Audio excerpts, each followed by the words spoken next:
Some people find it a lot easier to deal with conflict than others.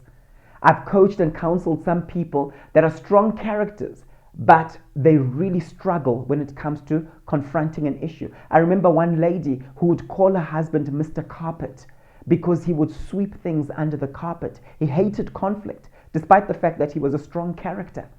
And some of you are like that.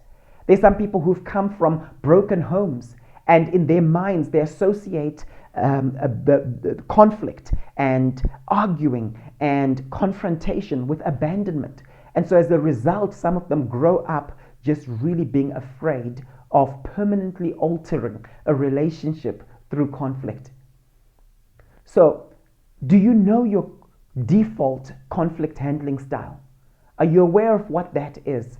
Because when you study the default conflict handling style that you have, you start seeing that there are pros and cons to some of these things. And a very powerful model that I like is actually Thomas Kilmann's model. And it's amazing because when you look through it, you start seeing that some people are strong avoiders. And so when it comes to avoiding, that's when you're uncooperative and you're unassertive. And this person neglects his or her own concerns as well as those of the other person by not raising or addressing the conflict issue. And that's not great. If you look in scripture, we're actually commanded to address issues. So those of you who think you love peace and you're a great peacemaker and so on, well, you have to be able to actually confront an issue in order to create peace. It's not always about avoiding. There's a place for avoiding. There's a place for picking your battles. And I'm not going to go deep into that today. But if you're an avoider, it's something to actually work on.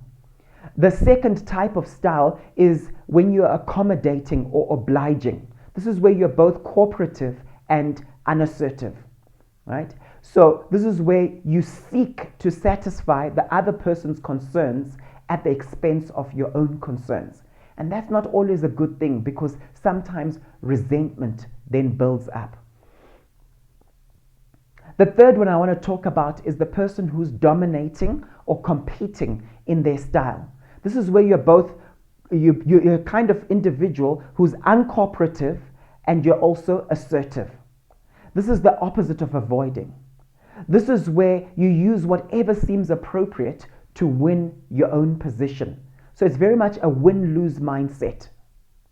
The next one I want to look at is collaborating and integrating.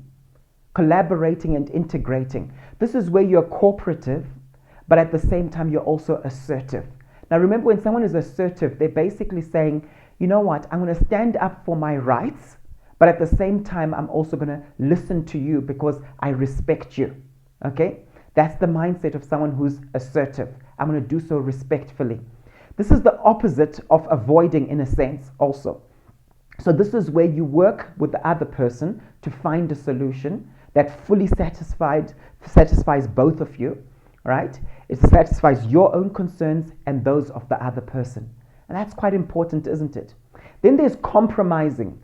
And sometimes we have to be careful about compromising because I know everyone talks about, compromise is great, but just be careful about this. I think collaboration is better because you see, with compromise, this is what happens. It often ends up lose-lose, and neither of you like the outcome of that.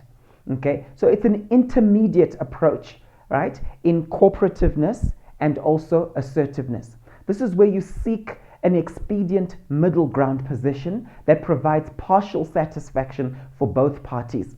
Ever had that where both of you compromise in terms of where you go for your holiday, and then you get there and no one really enjoys it, right? Now, the thing to remember is that these styles work in some contexts, but not in others. That's why it's important to view these things situationally, okay? So each approach has pros and cons. Now, it's important to understand that regardless of our different personalities and our different default styles, the Bible requires us to deal with conflict. And this is part of effective disciple making. And I want to encourage you, reflect on your default style and look at what the pros and cons are of that. And then look through the lens of the Bible to see each time you're dealing with conflict, are you doing it God's way or not? There are times when you might need to be quite dominant because you have the information and other people don't. So you know you'll make the best decision. And there's a place for that. Example I often give is if you're the floor warden at work and you know the escape route, you're not going to ask everyone, what do you all think about this? Okay, you're going to come across quite authoritative, quite dominant, and you're going to say, this is the way, let's all go. All right. If you're a parent and you're dealing with a 2-year-old, there are times when you might know what's best for your child. Okay, so you might have a dominant approach. There are other times where avoiding is appropriate. All right, when you have to pick your battles, when you realize I don't have energy for this. But some people use this as an excuse to avoid conflict because they just generally don't like conflict. Now, the Bible is clear. If we're going to make effective disciples, we need to train up people in dealing with conflict.